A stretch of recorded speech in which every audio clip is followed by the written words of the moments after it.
Hello, fellow creatives. Today I am showing you guys a class that I took that I highly recommend on Skillshare, and it is by an instructor called Chris Hong. And this class is Level Up Your Portrait Drawings, Practical Approach to Advanced Concept. This class taught me a lot about blocking. When she started the class, she showed us on her desktop how she uses Photoshop to block the lights, the shadows of the image. But I was more looking for how to illustrate different portraits, female, male, different angles. When I started taking the class, I did some illustration and I was not really happy of how it was going.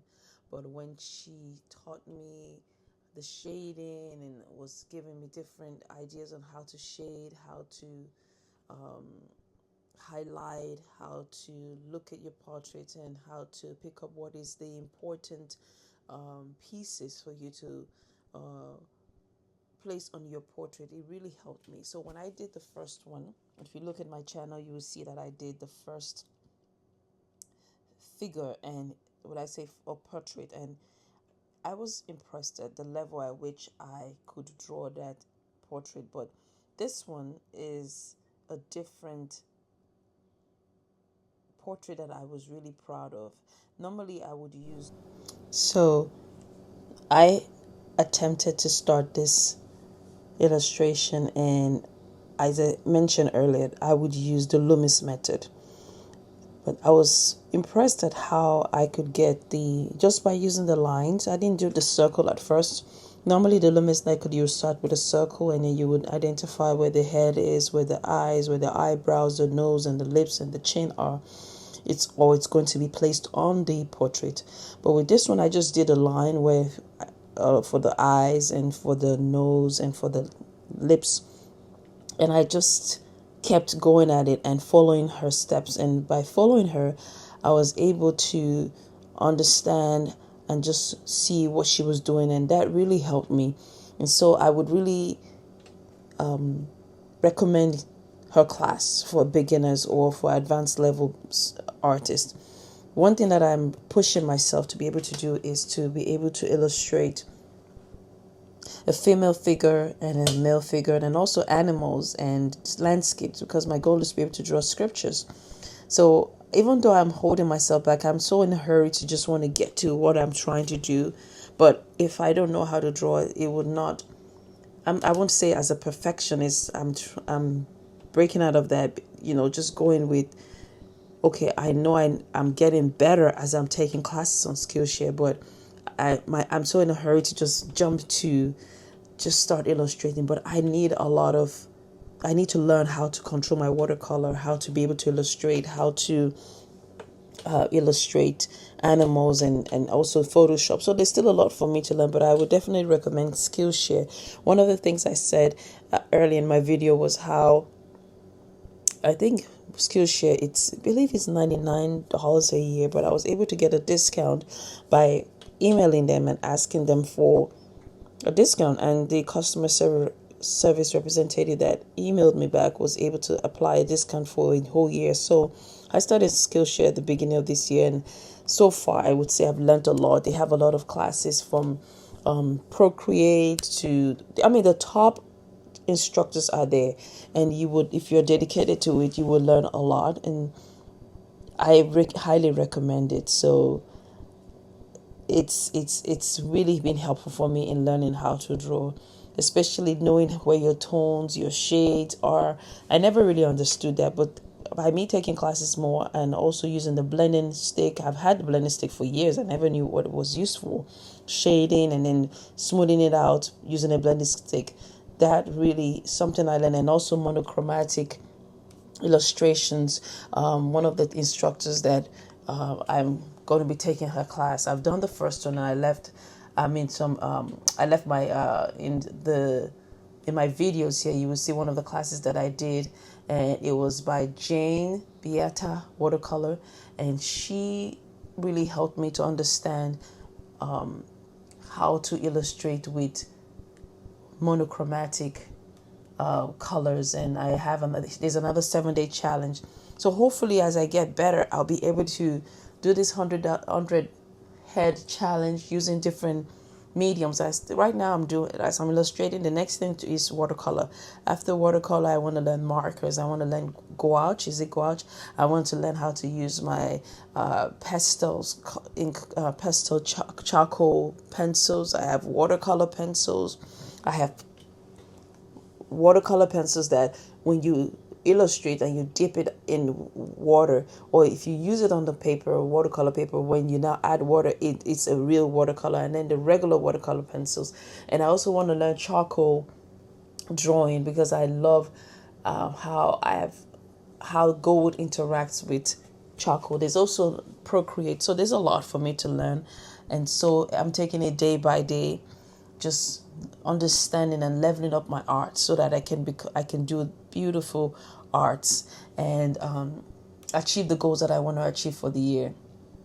So here in this illustration, I really didn't want to use an eraser, because I guess that perfection is like, okay, I want to achieve the place where I can draw without using an eraser, but I'm still at that point where I need sometimes to use my eraser to clean out the mistakes that I see in my portraits. Hopefully there'll come a time where I will not need to use an eraser. But right now with this illustration, I was really proud of how it turned out. So I never knew I could get to that. I could draw like that, because I would say this is the best in all of since I started, I think 4 months ago. This is the best illustrations I've done, and I hope that you guys will just stick around and see the end of this portrait, and just encouraging anyone out there that is looking to start illustrating, looking to become a full-time artist. There's so much I've learned from Skillshare. As I said, there's so many ways that the top-notch instructors will teach you how to make money from being an artist, how to create your portfolio. If you want to be a surface designer, so many, photography, how to film, how to take pictures of your work. So there's so many classes I recommend, but I highly recommend. So right now I'm just going to leave you guys to watch as I was actually watching the class and I was just following her step. So there's I would say about 4 more minutes towards the end of this video, and I'm just going to add some music so I won't keep you guys just hearing me rambling. So thank you again for those of you that have been supporting me, that have been watching my videos. My goal is, not to, because as I left my job 4 months ago, and I just decided to dedicate my time to my art. I've been doing this for, I would say, a while, and I left it to work. And right now I just decided, I told God, I said, I don't want to work for anyone anymore. I want to dedicate my time to my art, and I really want to earn an income from my art full time. But I know that with God's grace and with true dedication and discipline, I can achieve it, because as I said earlier, I never knew I could draw like this good. I mean, I'm not there yet, but I really have a lot to learn, and I'm willing to put in the work. So I would appreciate if you could please support my channel by liking, subscribing, and just giving me comments. Or those of you that are expert, that have been doing this for a while, what advice would you have for me? Or what would you think I need to improve on as an upcoming aspiring artist? So my goal, is to, as I said earlier, earn an income from my art, and also do, learn Procreate, learn Photoshop. There's so much to learn for me, and from there, just grow. So hopefully I'm able to achieve that goal this year, where I can understand how to use a lot of mediums. And my goal after this class is to be able to learn watercolor. Another class that I have to take by Jane Beata, watercolor, the 7-day monochromatic challenge. And then from there, I'm going to attempt to do the 100 head challenge using the different mediums. So Thank you guys. I'm just going to leave you for the few minutes left. I think so right now is about 1 more minute, a few seconds left, as I just finished this illustration. I'm now at the point where I'm shading it and I'm blending it using the blending stick. And the hair was really tough for me to make because the image that I used when I followed her had like coily hair. It was an African American lady, and she had curly hair covering her forehead, and I would say that I really had a hard time doing that part. But after a while, I just got to a point. I said, "No, I think I need to stop," because she is very detailed. She kept on going and going, and I'm like, you know what? I think this is good for me. I've learned to be able to know when to stop drawing, when to start doing over layering watercolors. I'm taking class. When I see an instructor that just keeps going and going, and I'm like, okay, I've learned from other instructors that when you think it's good enough, just leave it. Don't overpower or overdo or overwork your watercolor. So this is the end of the video, and right here I'm just going over all the drawings again and just adding, like, making it darker. And I hope you guys have enjoyed this. Thank you so much for watching, and I hope to see you in my next video. Take care. Bye.